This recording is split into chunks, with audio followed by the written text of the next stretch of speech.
acontece? A alegoria é aquilo dali, é um entendimento. Não existe certo e errado. Ela fez certo ou fez errado. Não existe isso, pelo amor de Deus. Também não tem só aquela, né? Não, sim, são várias. Porque aquilo dali é assim.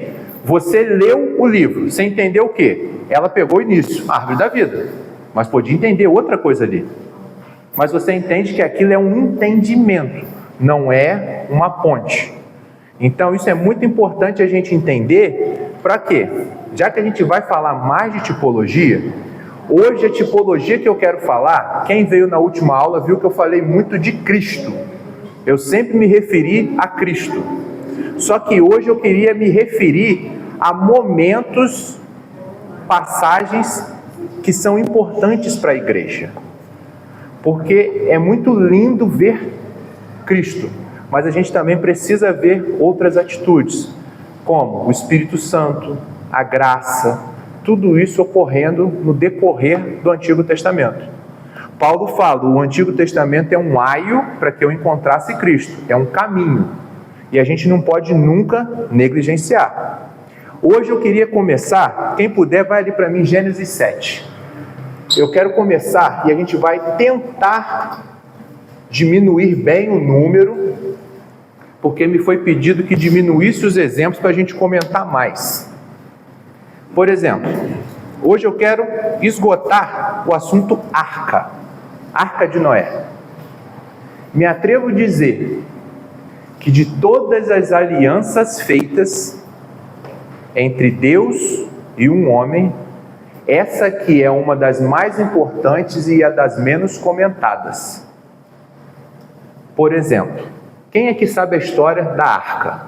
Pode resumir para mim, para a gente não precisar ler o texto inteiro. Boa. Mas pensa, o que vocês lembram da arca?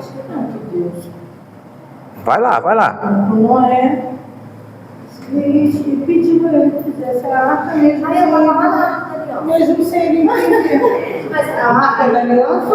Arca de Noé. Noé, pedir Gênesis. Gênesis não tem aliança. Gênesis é arca. Deus falou com Noé. Vamos começar pelo 7. Deus falou com Noé, mesmo sem Noé conhecer a chuva, conhecer a árvore de chuva, e sem conhecer a Deus. Só ele somente obedeceu. O que Deus mandou ele fazer, ele fez. Mais quem? Eu acho que ele foi um grande homem em ouvir e fazer. Mais quem? Vocês lembram do detalhe da história? qual detalhe? Era um pedido Um de monte. salvação,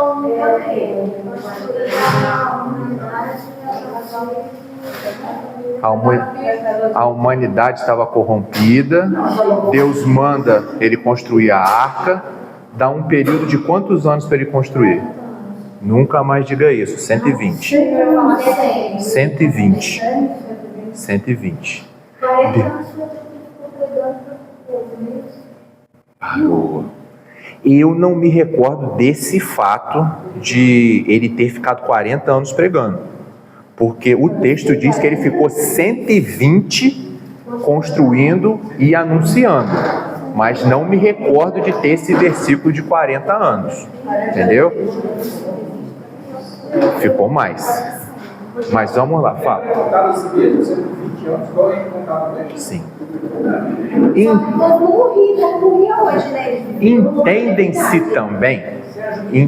Entende-se também que assim, a forma deles contarem seria diferente. Por quê? A gente conta um dia e uma noite como sendo um dia. Eles já contavam por elemento, mas isso não é certeza. Um dia, uma noite, 2. Um dia, uma noite. Por isso que diz, Jesus jejuou quanto tempo? 40 dias e 40 noites. Se você fosse falar hoje, você diria o quê? Jejuou 40. Entendeu? Mas isso não muda os anos, só muda a forma de contar o dia. Por isso que você vê no mundo antigo, fala assim, 40 dias e 40 noites. Lutou por uma noite. O tempo é o mesmo. O tempo é o mesmo. Preste atenção. 40 dias. Só que se você contar do jeito deles, passariam 40 dias e 40 noites. Entendeu? Daria, exatamente. Porque exatamente. Para dar um ciclo perfeito do dia. Vamos botar assim. Eles botam esse detalhe. Mas a coisa é assim, é porque nós hoje falamos um dia e a gente conta a noite. Ele já contava isolado, mas o tempo era o mesmo. 12 horas. Exatamente. Vamos ler Gênesis 7,16. Exatamente, Viviane. Tudo era em cima do sol. O relógio deles era esse. Entendeu? Lembra quando Josué guerreou? Qual foi a mágica do negócio? O sol parou. Por quê? Se anoitecesse, a guerra parava. Sim, que a gente vai voltar. Entendeu? Vamos lá. Gênesis 7,16. Por isso que eu falo muito. Eles descansaram da guerra em fevereiro. Vamos lá. 7,16 e diz assim: e os que entraram eram macho e fêmea de toda a carne, como Deus lhe tinha ordenado, e o Senhor fechou dentro. Quem fechou a arca? Vocês acham que se a gente entender que a arca era maior que um campo de futebol de comprido, a porta dela deveria ser algo muito grande? Tenta lembrar aquelas ilustrações que a gente vê que é uma rampa enorme. Você acha que Noé conseguiria fechar aquilo? Ele só tinha quantas pessoas? Então você vê que quando Deus fecha a arca, Deus encerra um ciclo. É o quê? Construiu, acabou, fechou. Se nós entendermos que a arca simboliza a igreja, nós somos aqueles que estão dentro da arca. A gente pode ler Mateus 24:38, que diz assim: porque assim como nos dias anteriores ao dilúvio, comiam, bebiam, casavam, davam-se em casamento até o dia em que Noé entrou na arca, e não perceberam até que veio o dilúvio, e os levou a todos. Assim será também a vinda do Filho do Homem. Vocês conseguem ver uma clara citação do arrebatamento aí? Lembra que Cristo fala? Não cabe a mim, cabe ao Pai. Então você vê que a arca, nesse contexto, ela também simboliza o arrebatamento da igreja. Porque na hora que Deus chamar, acabou. Conseguiram entender? Tem dúvida? Perfeito. Eu quero continuar falando da arca. Em Gênesis 6:3, fala que não contenderá o meu espírito para sempre com o homem, porque ele também é carne, porém os seus dias serão 120 anos. Alguns autores dizem que 120 anos seriam a idade que o homem viveria. Só que depois desse texto tem muitas pessoas que viveram muito mais de 120. Então se entende que esses 120 seriam os anos até a arca fechar. Agora vamos tentar pensar. Então daqui que saiu 120 anos. 120 anos. Então aqui a gente fica. Volta aí. Deus chega no começo da discussão da arca e diz: eu não vou contender com o homem, mas eu darei 120 anos. Ou seja, eu não vou discutir com você, mas daqui 120 anos acaba a discussão. Porque é a hora que começaria juízo. Aí a gente precisa entender uma coisa que muitos ignoram na igreja: a graça. Existe uma coisa chamada longanimidade. Deus é paciente. Em 1 Pedro 3,20, podem anotar, diz assim: os quais do outro tempo foram rebeldes, quando a longanimidade de Deus esperava nos dias de Noé, enquanto se preparava a arca, na qual poucas, isto é, 8 almas se salvaram das águas. Então, quando a gente pensa em graça, você já via a graça no Antigo Testamento, porque Deus aguardou. 1 Pedro 3,20. A gente acha que a longanimidade, a graça é uma coisa exclusiva do novo, mas no antigo você já tinha essa manifestação. Não da forma que a gente vive hoje, mas vocês entendem que Deus deixou, e Noé era tido como justo. Ele pregava. E ele deixou lá 120 anos. Se alguém se arrepender, vai entrar na arca. E alguém se arrependeu? Isso era graça. E aí você vê a graça.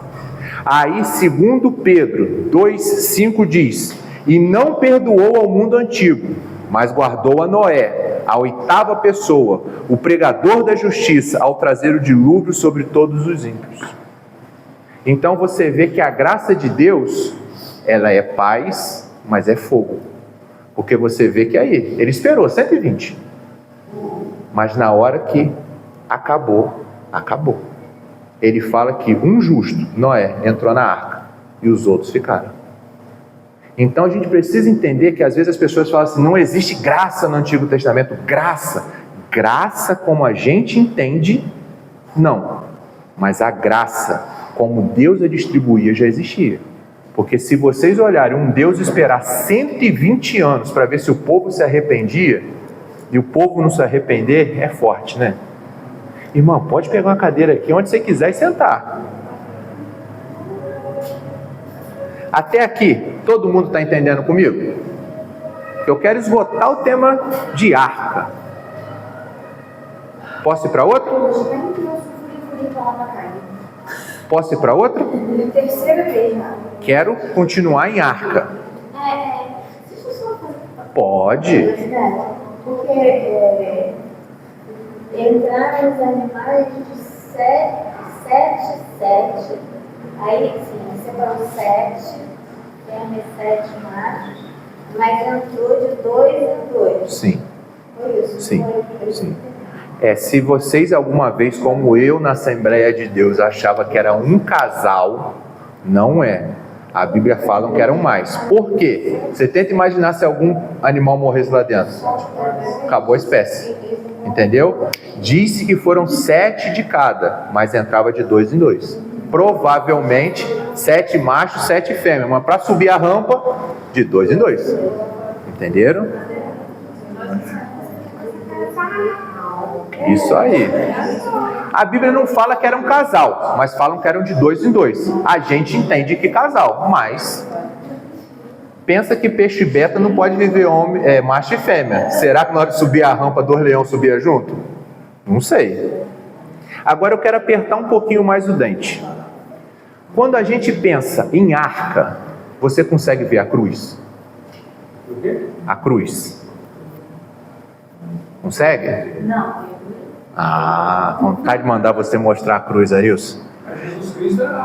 Jesus Cristo era a arca. Vamos ver. Gênesis 8:4. Anote aí. 8.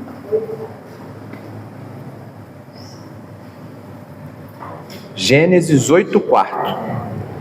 E aí, Arilson, a gente vai dar uma viajada agora boa. Você está lendo a tradução que pediu? Almeida. Mas é a nova? NAA, Nova Almeida Atualizada. Diz assim: e a arca repousou no 7º mês, no dia 17 do mês, sobre os montes de Ararat. Acharam isso? No calendário antigo, o 7º mês, eu até anotei o nome, se dizia Tirei. Era o 7º mês. Só que lembra que em Êxodo 12 se inicia o calendário judaico? Que Deus diz e fala assim: o primeiro mês será esse. Vocês lembram isso? Ou não? Falei na última aula. O que? Êxodo 12, vamos abrir Êxodo 12. O que? Fala de novo. Êxodo 12, Deus chega e fala assim, ó: e o primeiro mês será esse. Nissan. Êxodo 12. Almeida Atualizada. Vamos pegar no celular. Quem tem ouvidos não desobedeça. É porque eu anoto aqui, né? 12. Se não me falha a memória, leiam aí para mim, acho que está no verso 1 ou 2, porque eu estou sem a Bíblia aqui. No 2? Quem pode ler para mim? O quê? Êxodo 1, 2, né? Não, 12, 2. Vai lá, mas pode ser, já que não acharam, vai. 12, 2. E este mês será para vocês o principal dos meses, será o primeiro mês do ano. Então você vê que o que antes era o 7º, vira o primeiro mês. Se você olhar no texto, diz assim, ó, que no 10º dia, ele separava o cordeiro. E no 14º dia, eles comiam o cordeiro. Quem veio na outra aula, lembra o que eu falei. 10º dia, 14º. 10º dia, domingo de Ramos. 14º, Jesus é preso. Isso aí eu falei, a gente vai falar mais hoje. Só que esse texto diz que a arca pousou em que dia?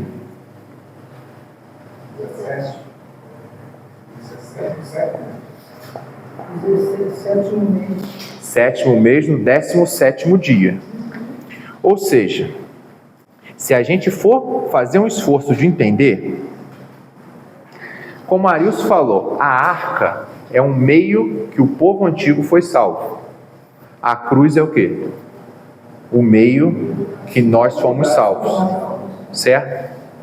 Só que o esforço da cruz, a gente precisa entender que ele só é entendido e tem valor com a ressurreição, certo? Pega comigo, Jesus morreu em que dia? 14º. Se Jesus morre no dia 14, ele ficou quantos dias mortos? Aonde está isso? Jesus? Se você ler, eu pego para você, mas eu tenho que pegar ali no começo, porque cita, eu botei na última aula. Se você for... Então, porque agora você vai me pegar, porque não é o foco de hoje, mas isso se vocês pegarem, eu pego. O que acontece? O cordeiro era 10, se vocês pensarem era assim, ó. Lembra o 14? Era Páscoa. Vamos pensar diferente. O 14 era Páscoa. Jesus foi morto quando? Na Páscoa. E ele ressuscita quando? Domingo de Páscoa, não. É isso? 3 dias depois. Aí me responde aqui. Páscoa judaica. Aí o que eu quero que vocês entendam? A arca se abre no 17º dia. Noé abriu a arca no 17º dia. Jesus ressuscita em qual dia? Então, se você olhar a arca como a cruz, elas trazem vida. E elas literalmente foram abertas no mesmo dia, tanto a sepultura quanto a cruz.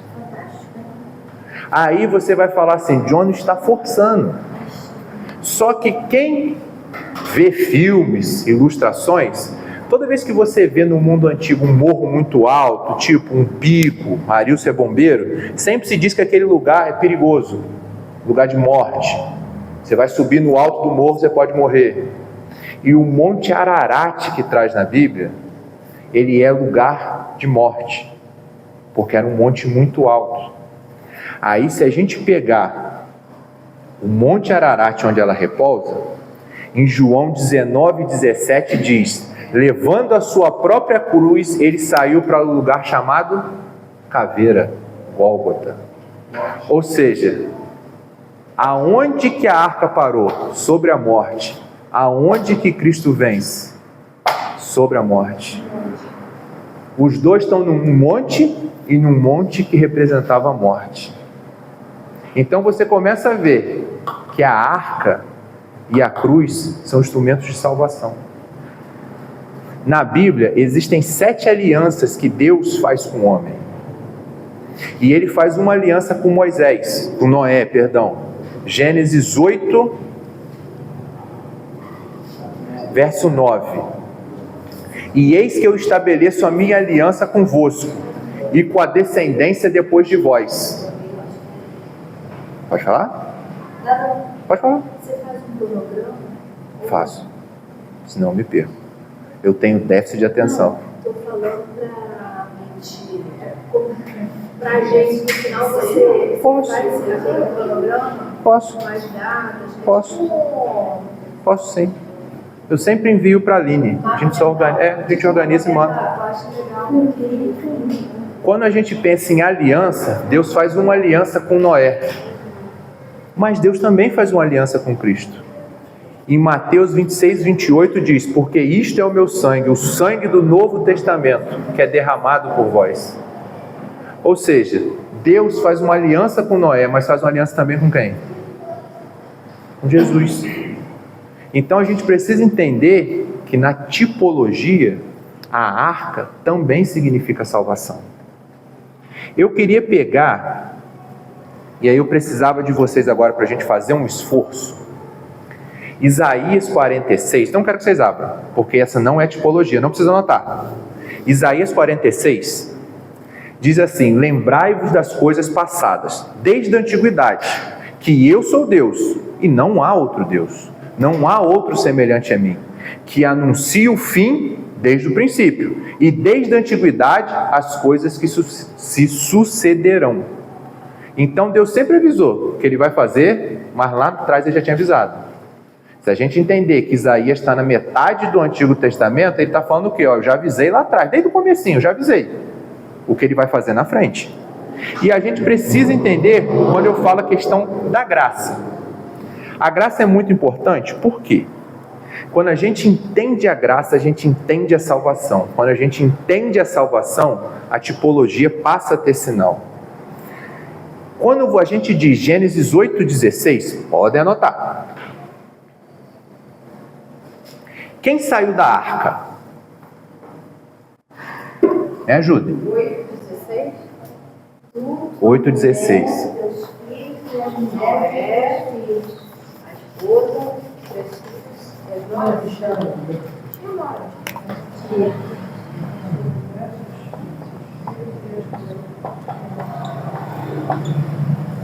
Vocês lembram que teve uma passagem que eu falei que Noé era chamado número 8? Eu li aqui hoje. E 3 filhos. E o texto dá a entender 3 noras. Então, pergunta do milhão: quantas pessoas saíram da arca?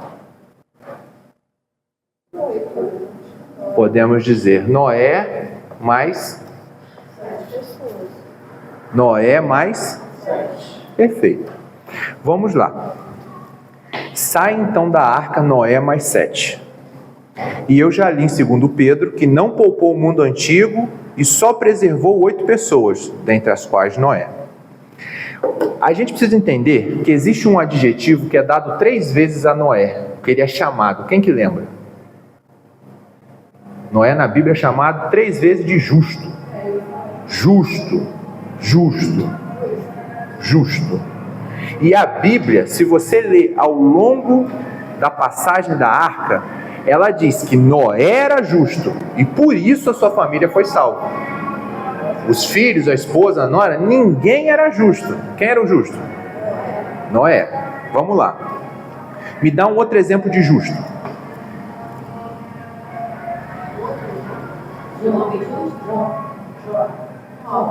A Bíblia fala, Jó era justo. Mais um. Vai lá, me ajuda aí, gente. Ninguém vai falar o justo que eu queria ouvir, cara. Colossenses 4:11. Opa, chegamos. Jesus. Então, vamos fazer uma ponte aqui? Quando a gente fala tipologia, que eu falo um antes e no futuro aparece outro, nós podemos dizer que aqui Noé simboliza Jesus. E aqui a gente está entendendo que pela justiça de Noé, 7 foram salvas. Pela justiça de Jesus, Apocalipse 1:4.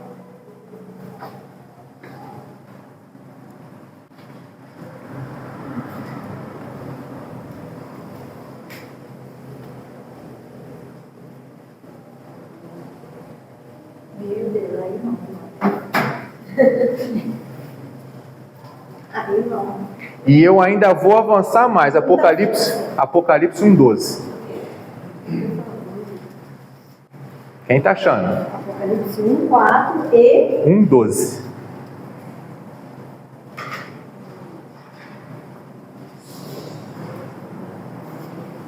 4 e 1, 12.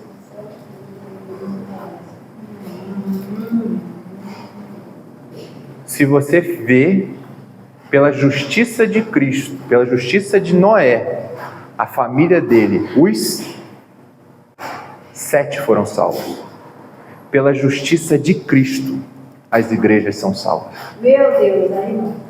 Pela justiça de Cristo, fala que ele andava em meio às igrejas. Vocês conseguem ver como às vezes a gente não prega de Noé, mas que força, que poder tem essa arca, esse exemplo, essa história, e a gente passa como sendo uma historinha de criança. E os 7 castiçais? Os 7 castiçais ali, de uma certa forma, também simbolizam a igreja. Só que o que eu quero que você entenda é o seguinte: a igreja era justa. Se você for ver na história, no Apocalipse, todas tinham defeito. Mas a justiça de Jesus salva as igrejas. A justiça de Noé salvou a família dele. Então você vê 4:11. Se você vê, eu até anotei um texto aqui que diz, achei, 2 Pedro 3,18. Porque também Cristo padeceu uma vez pelos pecados, o justo pelo injusto, para nos levar a Deus. Então você começa a ver que pela justiça, como foi nos dias de Noé, nós seremos salvos. Mas a justiça nossa da igreja? Não. Pela justiça de Cristo. Nós seremos justificados. Só que às vezes a gente não entende nessa história. Vocês conseguem enxergar? Quem tem dúvida? Muitos olhares arregalados. Me ajudem. Fala aí, Quero que ouçam, quero que falem.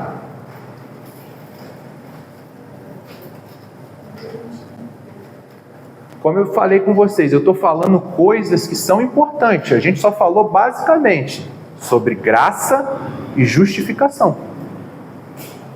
No outro esforço eu fiz vocês verem Cristo. Agora eu quero que vocês vejam elementos que são importantes hoje para nós. Graça e justificação. Algumas igrejas, não sei como, e não estou aqui para isso, porque hoje eu aprendi que eu não concordo, eu tenho que dizer que eu não comungo desse raciocínio. Entendeu? Aprendi essa hoje, e como diz meu pastor, até a sepultura ainda tenho tempo para aprender mais. Algumas igrejas, elas fazem questão de afastar o elemento Espírito Santo delas. Elas colocam como não existe. Mas eu queria perguntar a vocês, vocês conseguem ver o Espírito Santo, por exemplo, com Abraão?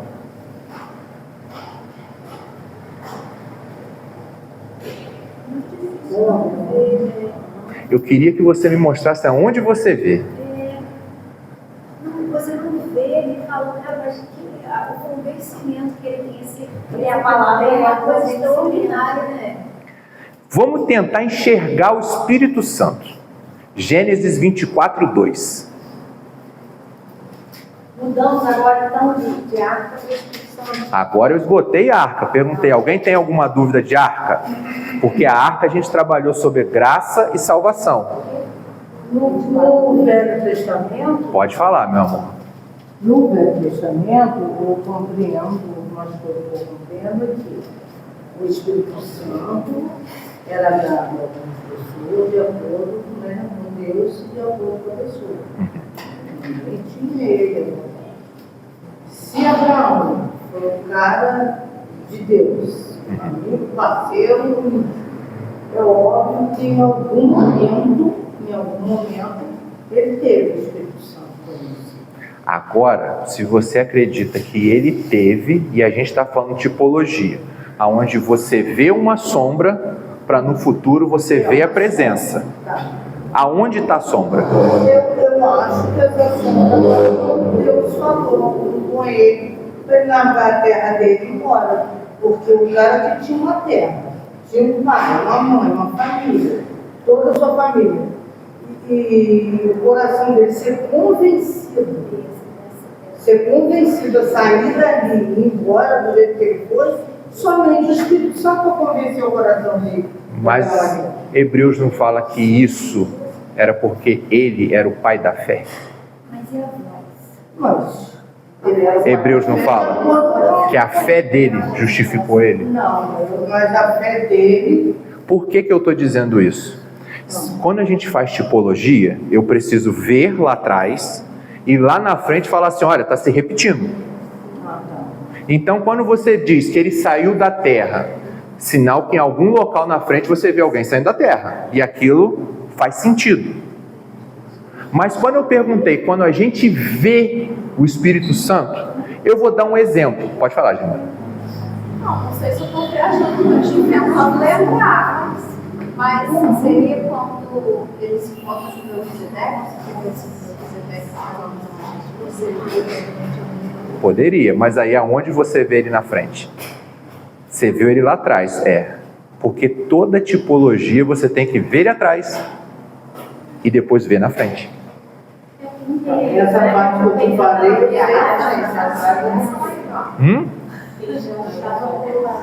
Quem estava preparando? Qual promessa e aonde se repete na frente? A promessa Eu posso dar um exemplo que eu acho que a gente vai rodear menos. Eu queria que vocês abrissem Gênesis 24, 2. 24, 2. Gênesis 24, 2. E disse Abraão ao seu servo, mais velho da casa, que tinha um governo sobre tudo o que possuía: põe agora a tua mão debaixo da minha coxa. Acharam isso aí? Toda vez no mundo antigo que mandava alguém botar a mão debaixo da coxa, era um juramento e autoridade. Eu estou te dando autoridade. Agora vamos lá, olha a descrição fabulosa que fez. E disse ao seu servo, o mais velho da casa. De quem que ele está falando? Vamos pensar assim, se eu acredito em trindade eu estou falando quem? Pai, Filho e Espírito Santo. Na Bíblia é bem claro em dizer que o quê? O verbo era Deus, o verbo estava com Deus, o verbo era Deus. Quem que é o verbo? Mas também fala em Gênesis que o quê? O Espírito se movia sobre a face das águas, ou seja, o Espírito estava lá. Então, quando a gente pensa em primogênito, ou eu posso pensar em Cristo, ou eu posso pensar no Espírito Santo. Mas vamos andando na história. Se eu entendo que Abraão simboliza quem? Abraão simboliza Deus. Calma que vai facilitar. Quando eu falo primogênito de Deus, o primogênito da criação, você pode tanto associar Cristo, porque Cristo era o verbo, ele estava lá, mas mais quem estava lá? O Espírito Santo. Porque em Gênesis fala que quando começou tudo, o Espírito já se movia. Mas aí falou um outro. A gente vai agora começar por dedução, de quem que eu estou falando. Para não ficar uma coisa como assim, John disse e é. Vamos pensar nos personagens. Isaac simboliza quem? Então ele seria Jesus, então? Filho. Toda vez que a gente vê o esforço de uma mulher, ela é a igreja. Certo? Rebeca é quem então? Agora vamos seguir. Lembra de um servo chamado Eliezer? Quem lembra? Que, meu amigo, me ajuda aí. Eliezer era servo de Abraão. Quando faz essa citação de 24:2, ele era o servo mais antigo, mais confiável. Ele é aquele que ele fala assim: põe a mão em minha coxa e vai buscar a noiva. Está buscando a noiva do meu filho, na minha terra. Eliezer é o nome do cara. Agora, a gente precisa entender o seguinte: na história diz que foi o Eliezer, encontrou a noiva, voltou e falou assim: vamos voltar para o meu senhor. Quando chega lá de volta, está Isaac vindo de um poço. Quem pode ler 24:62? que 24? Gênesis, estamos em Gênesis. Perdão, 24:62. Queria que alguém lesse. Isaac tinha voltado de Beer-Lahai, olha, pois habitava no Negueb. Ótimo. Isaac vinha de onde se vem do poço. Ontem eu estava falando, terça eu estava falando com a Aline. Se você vem de um poço, você vai fazer o que no poço? Então vamos pegar uma cena assim. Vem Eliezer, que a gente entendeu que é o Espírito Santo, junto com Rebeca. Agora, pelo amor de Deus, Apocalipse 22:17.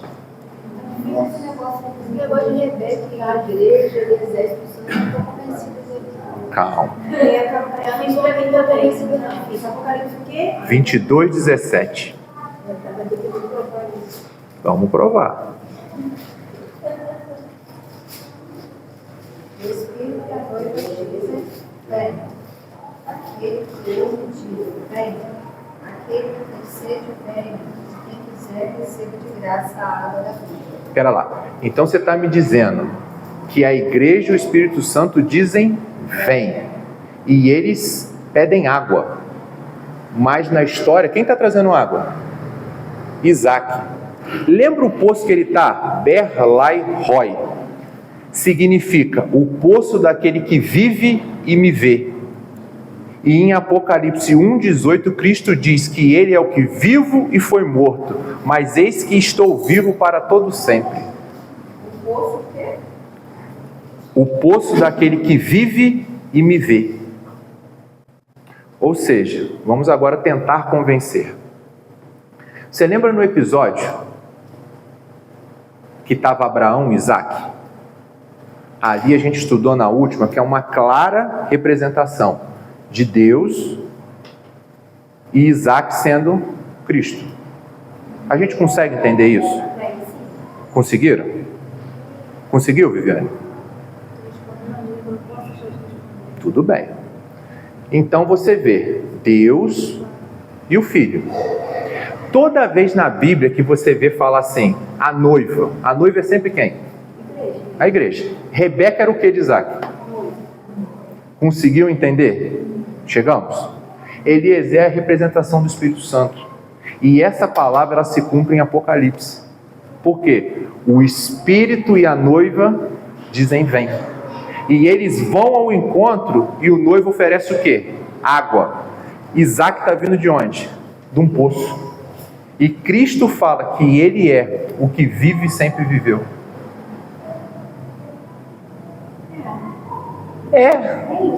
É isso? O que achou, Brasil? Fala a dúvida. Só faltou entrar na minha mente o Eliezer. O Eliezer? Só faltou. Presta atenção. O Eliezer, Abraão, Deus, manda o seu servo mais velho e confiável e dá autoridade a ele para fazer o quê? Ir buscar a noiva. Atos é uma manifestação de um Espírito vindo para a gente. Entendeu? Então pensa, o servo mais velho, aquele que tem autoridade. Não, mas aí servo mais velho, no caso mais velho, primogênito, né? Não consegui encaixar ele, não consegui. Mas Por que ele seria o Espírito Santo? Eu também não consegui. Por quê? Por que ele seria o Espírito Santo? Quem que vai sempre buscar a igreja? Quem que vem ao nosso encontro? Quem que vem ministrar em nós? Quem que sempre vem da parte de nós? Conseguiram entender? Ou não? O Espírito Santo é ele que sempre vem até nós. Então, nesse processo de vir buscar, quem está vindo? Para levar a gente até o noivo. Consegue entender ou não? Então você tem. Isso aqui é uma representação. Eliezer sendo o Espírito Santo, porque ele está nos levando para o noivo. E não é isso que o Espírito Santo faz na igreja? Vamos seguir. Tem dúvida? Eu vou pular, eu preparei mais dois, mas pelo tempo eu vou pular um. porque eu quero muito falar de dois aqui. Lembra o tabernáculo que nós falamos na última aula? Quem lembra? Nós usamos uma palavra tabernaculou. Quem deu o tabernáculo para o homem?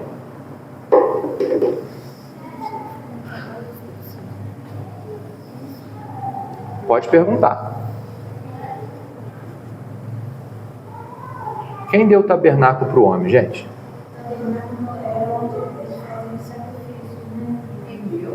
É. Opa! Forte! De onde vocês tiraram isso? Mandou quem construir? Alguém, não lembro. Ah, me ajuda aí, Brasil. Mandou alguém construir. Foi quem? Que construiu, gente? Me ajuda aí. O tempo, que ele passou as medidas do tempo. Faz com isso, faz de ouro. Não. Salomão constrói o templo. Quem constrói? Então, só que a gente precisa entender que o quê? Se Deus mandou ele construir, você entende que Deus que deu a figura, Deus que deu tudo, Deus que deu a dimensão que era assim, a gente não pode contestar, certo?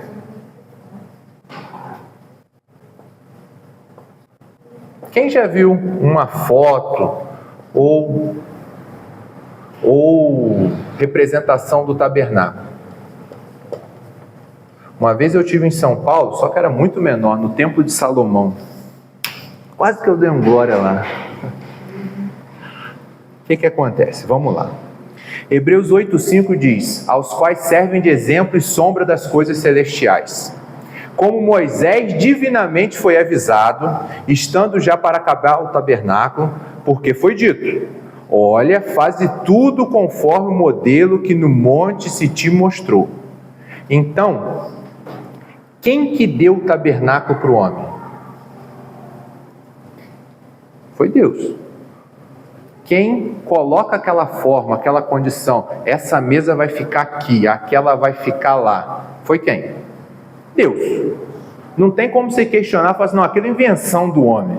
Aquilo foi o quê? Deus que fez, e ainda manda que ele tenha cuidado em cada coisa que ele vai fazer. Que texto você leu aí? Hebreus 8, parece. Espera aí, rapidinho. Só subir. Hebreus 8:5.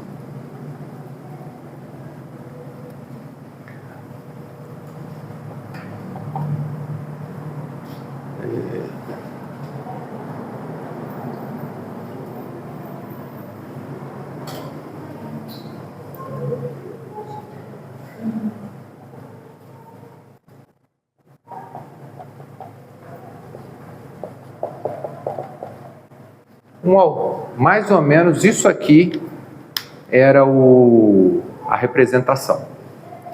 Aqui é onde se queimava o sacrifício. Aqui é onde se lavavam-se as mãos. Aqui é onde a Bíblia fala que existiam 12 pães, um representando cada tribo.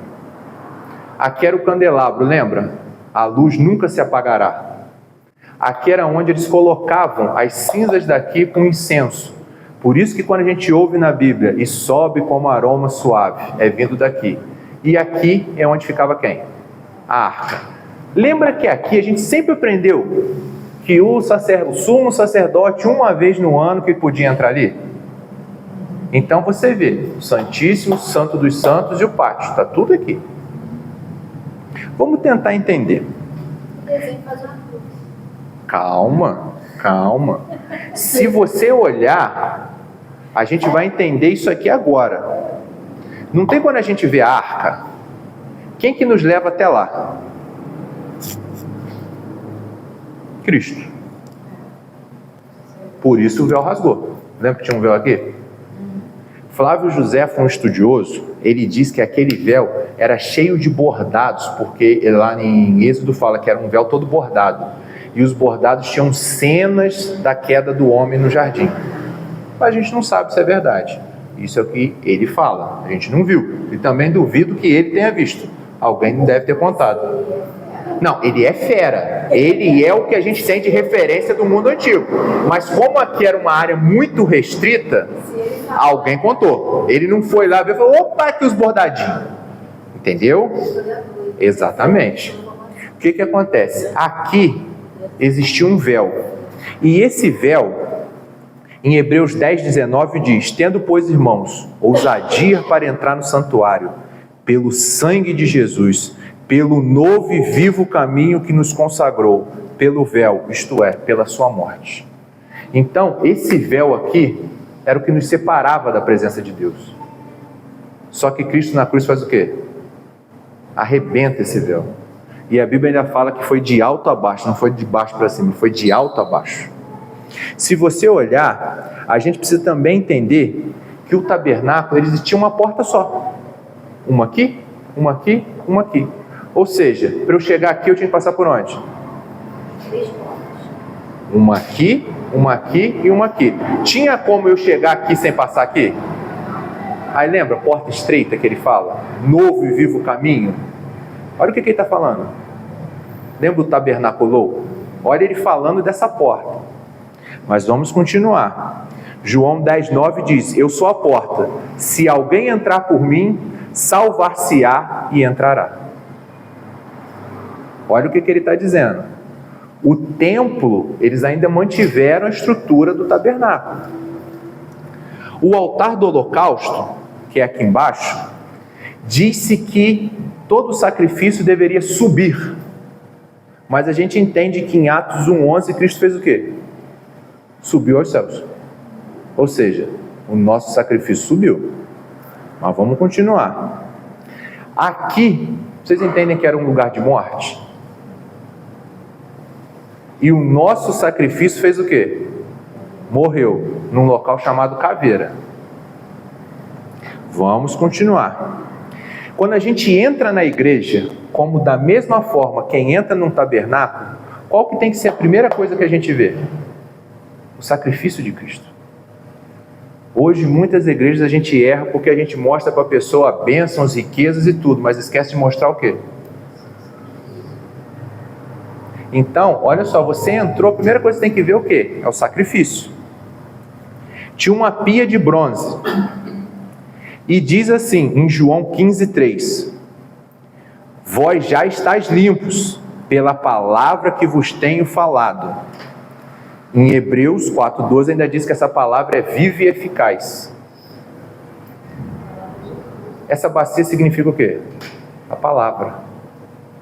Então toda pessoa quando entra na igreja, ela tem que passar pelo sacrifício, pela cruz. Mas ela tem que receber o quê? A palavra. Vocês entendem quando o pastor pregou que é pela palavra que a gente é salvo, é liberto, é mudado? Hoje muitas pessoas criam-se templos que mostra para o mundo até o holocausto, até mostra, mas omite a bacia, omite a palavra. Bota água suja para o pessoal lavar a mão. Aí a gente vai andar, vai chegar na mesa dos pães. Aí Cristo vai dizer que Ele é o pão vivo que desceu dos céus. Porque antes os sacerdotes vinham comer o quê? Um pão que representava tribos. Cada tribo, 12. Agora é o que a gente come? O pão vivo que desceu do céu. Olha ele usando esse ritual nos discursos dele. Quando a gente chega no candelabro, fala que ele era de ouro batido. Ou seja, ouro, divindade, batido, por quê? Cristo foi moído pelos nossos pecados. Então a nossa luz foi uma luz que foi moída. Aí quando a gente entende João 8:12, luz do mundo. Pensa, quem entrasse aqui dentro, qual era a única luz que você tinha? O candelabro. E agora você tem o quê? Uma luz para o mundo. Aí a gente chega no altar de incenso. É onde a gente pegava todo o sacrifício e derramava ali. E chega com um aroma suave. Só que na Bíblia vem falando, Efésios 5:2, que ele vai dizer que muito parte de quê? O nosso altar tem que ser o amor e a oração. Amor e oração. O que eu quero dizer? Quando a gente vê tudo isso aqui, a gente entende que o quê? Todos esses são elementos que o próprio Deus mandou fazer. E a Viviane, ela conseguiu enxergar isso aqui.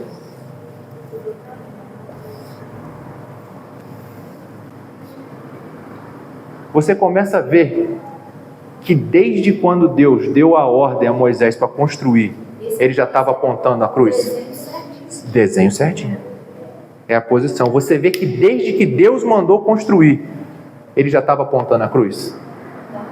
E você vê que Cristo, nos seus discursos, ele vai falando cada elemento. Você que sempre pergunta assim, será que o povo entendia? Aí eu tenho uma última para terminar. Você falou que quantas portas tinham aqui? Quantas portas? Você sabe qual é o nome dessas portas? Tem um véu, né? Mas o véu era uma porta. Entendeu? Qual o nome dessas portas? Aí a gente tem a dificuldade de entender que tudo que Cristo estava falando, é o que eu falo, é intencional. O nome dessa porta é caminho. O nome dessa porta é verdade. O nome dessa porta é vida. O que ele fala? Eu sou o caminho. Era o nome delas mesmo? Ele foi funcionando. Aí você vê que quando ele vai pregar, ele está dizendo para o povo, você... Esse nome da história. Na história. Mas ele cita em João 14,6, eu sou o caminho, a verdade e a vida. É os nomes das portas. As portas aí, elas aí são chamadas assim.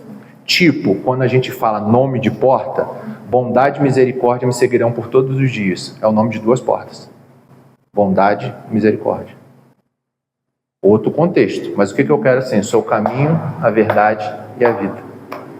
Aí você vê que quando ele está pregando, lembra que a gente falou? Tabernacularizou entre nós. Você vê que o tempo inteiro ele está entre nós. O tempo inteiro. Não tem como você chegar, o homem bagunça isso tudo. Mas no original, você entende que ele já estava apontando a cruz. Mas aí eu vou perguntar de novo, eles viram isso? Cara, eu vou continuar te respondendo, eu acredito que sim. Porque se eu chegar para você, por exemplo, e falar assim, eu sou... Ouviram e não reconheceram. Eu vou te dizer assim, você imagina se faz sentido para você. Não esperavam Jesus no veio. Tudo bem. Imagina assim, se eu chegar para você hoje e falar assim, eu sou a Brasília que traz a salvação. Você vai entender que Brasília é o quê? Vamos esquecer o carro, mas vamos entender o centro. Você tenta imaginar que ele pegou as 3 portas mais famosas de Israel. Eu sou o caminho, a verdade e a vida. Os caras vão falar, opa, pera. Tanto que os discípulos, acho que é Filipe que fala com ele assim, então me mostra o Pai. Ele fala assim, você não tem me visto? Ele usava, Filipe, né? Ele usava o coelho que ele tinha nesse mundo. Ele falava assim com as parábolas. Ele falou de coelho. Eu queria hoje, pastor, você pode trazer?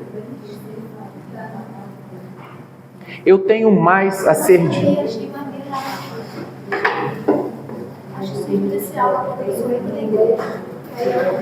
Entenderam? Aline, pega uma mesa, bota aqui. Eu queria fazer, eu pedi permissão ao pastor e o pastor vai me ajudar. Nós vamos hoje tentar entender. Nós vamos tentar entender, porque o meu esforço é sempre trazer a palavra, mas eu não quero nunca que a palavra mate, mas que a palavra com o Espírito nos vivifique. Eu só trazer a palavra é um esforço errado. E eu queria muito, quem está nos assistindo,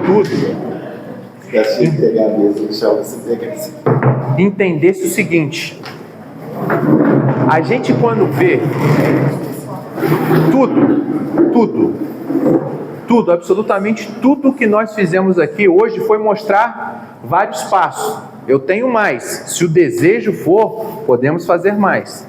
Mas como a gente falou de graça, salvação, o Espírito Santo, eu não posso nunca deixar de falar da ceia. Por quê? Vocês conseguem ver que na Páscoa já representa a ceia?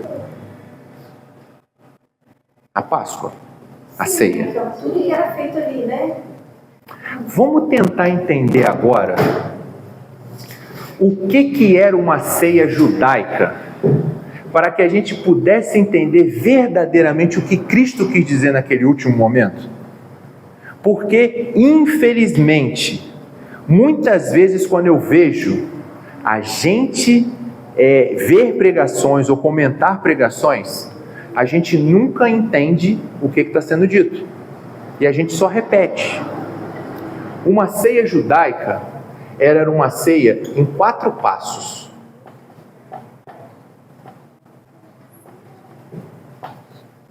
Cada passo tinha um ritual muito específico. O primeiro passo é quando se comiam as ervas amargas. Quem lembra o que significa isso aqui?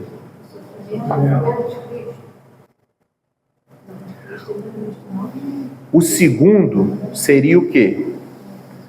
O pão. O terceiro seria o cordeiro.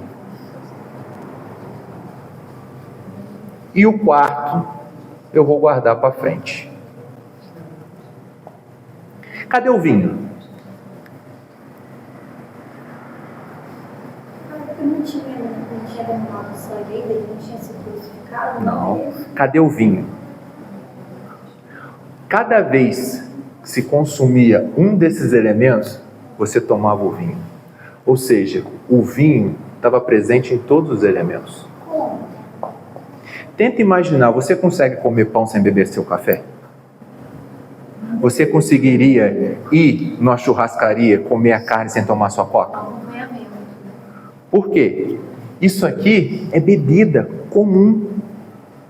Tudo isso aqui é um ritual que está lá em Êxodo 12.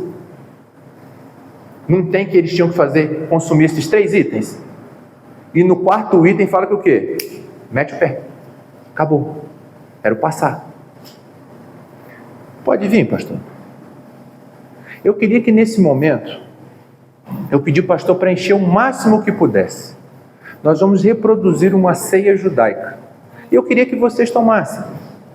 O primeiro ritual da ceia era o kiddush. É quando se santificava e comia as ervas. O pastor vai estar orando e consagrando os elementos. E trazendo à nossa memória quanto foi sofrido quando a gente vivia no mundo e vivia no pecado. Quando foi sofrido enquanto a nossa morada era o Egito. Quanto foi sofrido enquanto cada um de nós sofria no mundo. Vamos orar. Pai, em nome de Jesus, estamos nesse lugar, Senhor, sendo conscientizados acerca daquilo que a ceia do Senhor representa para nós, o teu povo.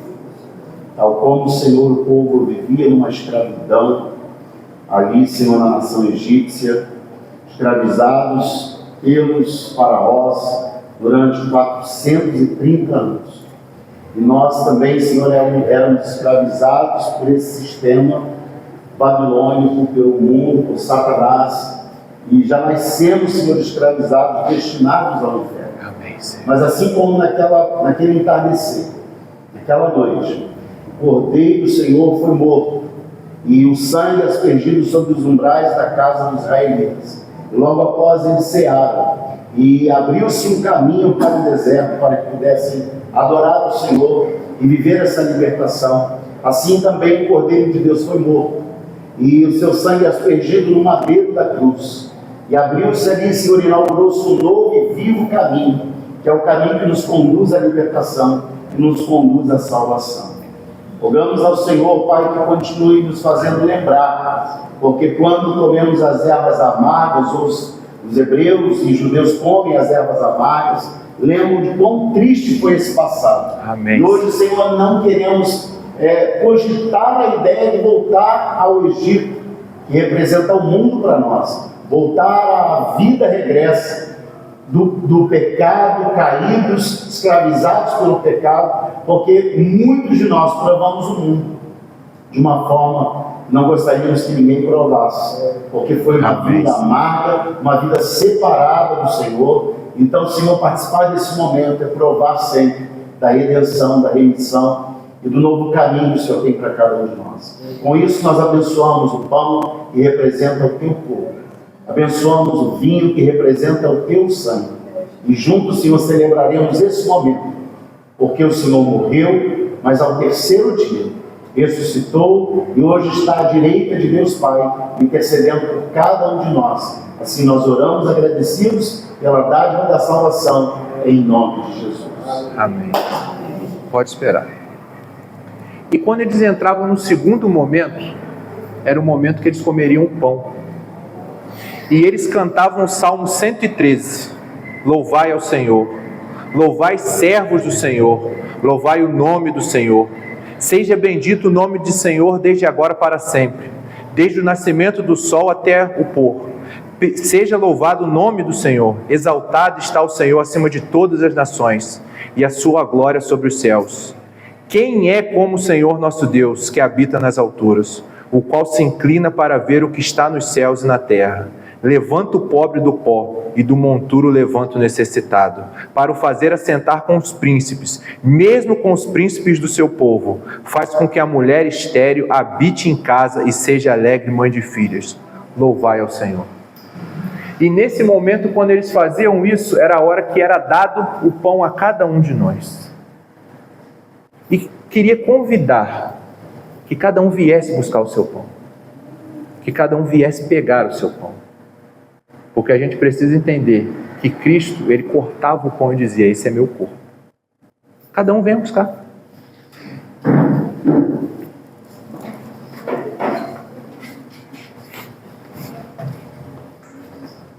Só o pão, só o pão, só o pão.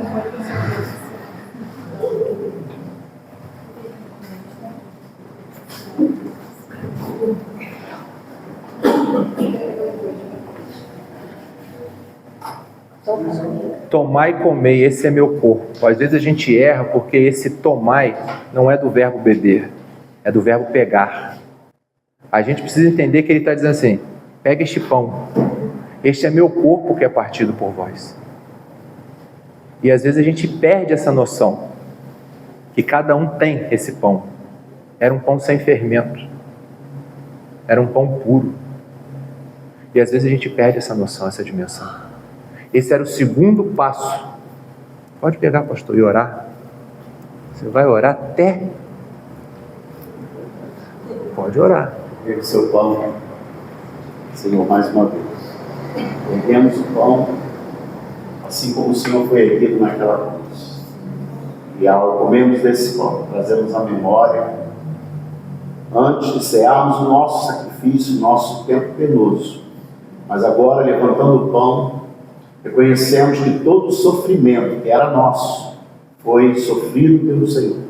Todas as nossas mazelas e culpas, enfermidades e maldições recaíram sobre o teu corpo, sobre a sua alma.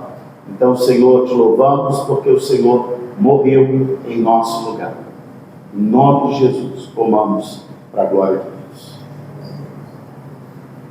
E aqui eu queria que vocês entendessem que para um judeu a coisa mais importante era o partir do pão. Que é a hora que eu digo que eu sou um só com você. E tinha um costume judaico que a gente não entende, que diz a Bíblia que quando se molhava o pão e entregava para uma pessoa, Não. esse era Quem que é esse? Esse era o convidado especial. Então, se você olhar, às vezes perguntam assim: quem está em pecado não pode cear? E Cristo, ele nos ensina que o convidado especial é aquele que está em pecado. E você entende que em nenhum momento Cristo expulsou ele dali? Ele estava ali todo instante. O próximo passo, que seria o terceiro, todos estariam comendo um cordeiro. E vamos ser românticos, o cordeiro é Cristo.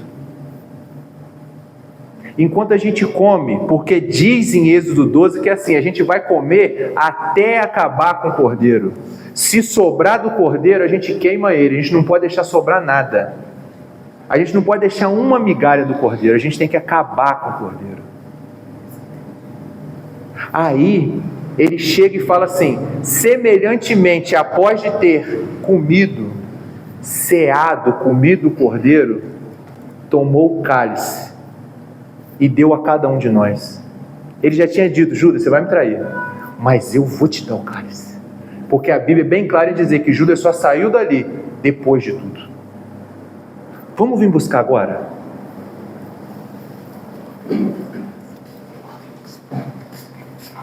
Pense que cada vez que um de nós pega um cálice desse, a gente está acabando com o cordeiro. A gente está pisando no cordeiro. Às vezes a gente não entende a ilustração fez. Cada vez que um de nós pega um cálice, para você pegar o cálice, você tem que ter acabado com o cordeiro, queimado o cordeiro, não deixado sobrar mais nada. Vocês entendem esse sacrifício? E ele ali na mesa era o cordeiro. E ele sabia que ele ia ser judiado até não sobrar mais nada. E ele, aquele tempo, ele diz: esse é meu sangue. Você ora pela gente, pastor?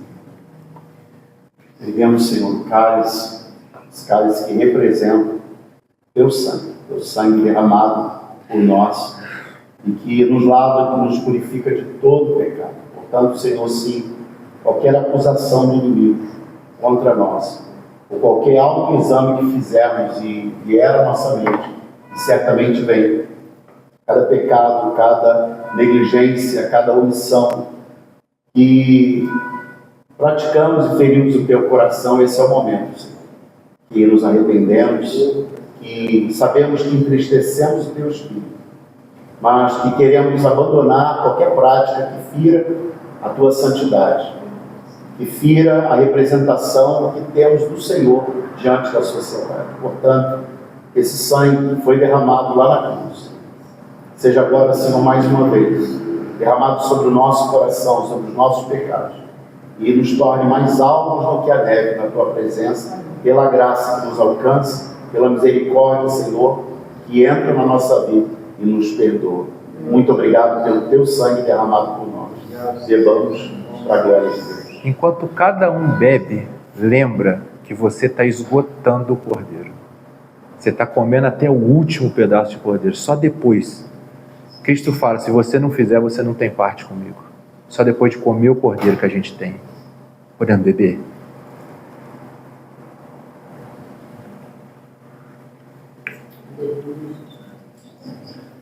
Eu queria nesse momento que todos nós nos colocássemos de pé. No dia que eu entendi isso, me fez ver muito diferente e me fazer ser apaixonado pela ceia. Porque a gente não entende, mas não tem essa ceia que Cristo passou? Ele nunca terminou essa ceia. Ele nunca concluiu, eram 4 passos. Ele chega até o 3º. Eu queria que nesse momento você abaixasse sua cabeça e começasse a orar. Porque quando ele chega, ele chama os seus discípulos, ele chama a gente e leva para um jardim. E a gente não consegue entender que a gente tem parte nele. A gente dorme, a gente vacila, a gente deixa ele sozinho. A ponto dele dizer: Senhor, se for possível, passa de mim esse cálice. Um cálice que ninguém naquela ceia tomou. Um cálice que ninguém naquela ceia chegou a esse estágio. Aí chega um momento que Cristo está de braços abertos na cruz. Chega um momento que ele está lá de braços abertos, e eu quero que a lei vivifique vocês pelo Espírito, não mate. Quando ele está de braços abertos, o nome do 4º cálice que ele tomaria naquela ceia, que um judeu faria, é chamado consumação. Por isso que você entende, quando ele está lá morrendo, ele diz: está consumado. Agora a ceia está aberta. Todos que quiserem, nós, que éramos os Judas na mesa, passamos pelos discípulos que dormem. Ele olha para a gente e fala: está consumado. A obra está feita. Da mesma forma que a tipologia dizia: agora vocês podem sair do Egito.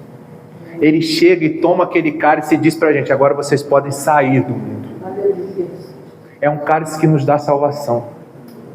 E eu queria que novamente, como num ritual judaico, cada um pegasse um cálice novamente. Cada um pegasse um cálice e começasse a dizer, pode vir buscar. Tem cálices a mais para isso mesmo. Porque no ritual judaico, agora, por isso que diz, toda vez que se reunirem, ceiem. Porque nesse momento é a hora que a gente chegaria e todos poderiam dizer, nós estamos livres. Só quem toma o quarto cálice é o que pode dizer, nós estamos livres. Nós não fazemos mais parte do Egito, nós estamos livres, a cruz nos libertou. Nós estamos livres, porque o Senhor nos chama a ceiar. Queria nesse momento, o pastor fizesse essa última oração, para que a gente entendesse que nós somos livres. Nós vencemos no sacrifício de Cristo, como eu li em Hebreus, aquele que era justo, salvou, justificou todos aqueles que eram injustos. Somos nós. Senhor, muito obrigado.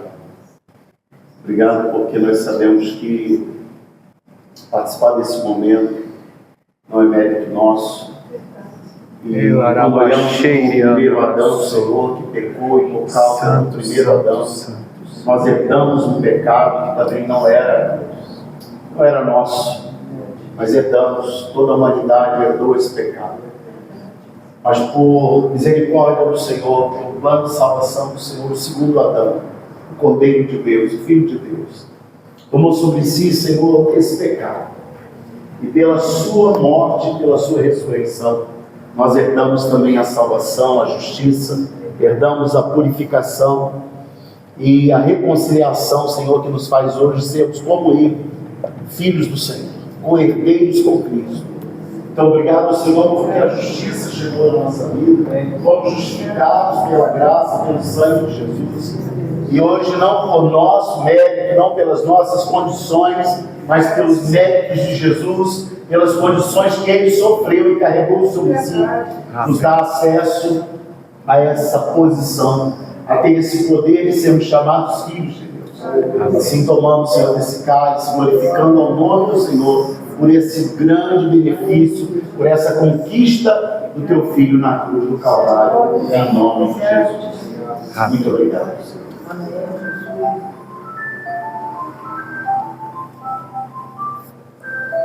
Vocês podem aplaudir ao Senhor?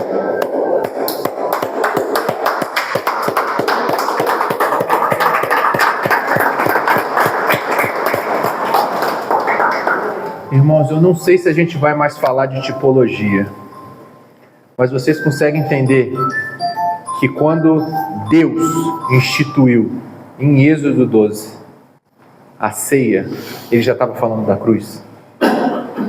Ele já estava falando do sacrifício? E Cristo, Ele chega e faz. Isso aqui era um ritual de Êxodo 12.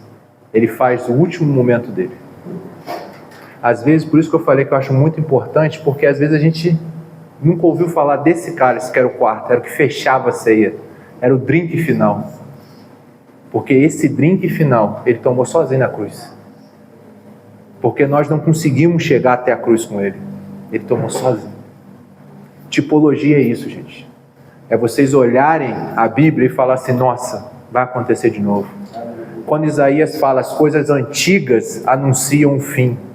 Então você vê que um ritual simples, que era a ceia, anuncia a obra da redenção. Alguém tem alguma dúvida? Amém. Obrigado, gente.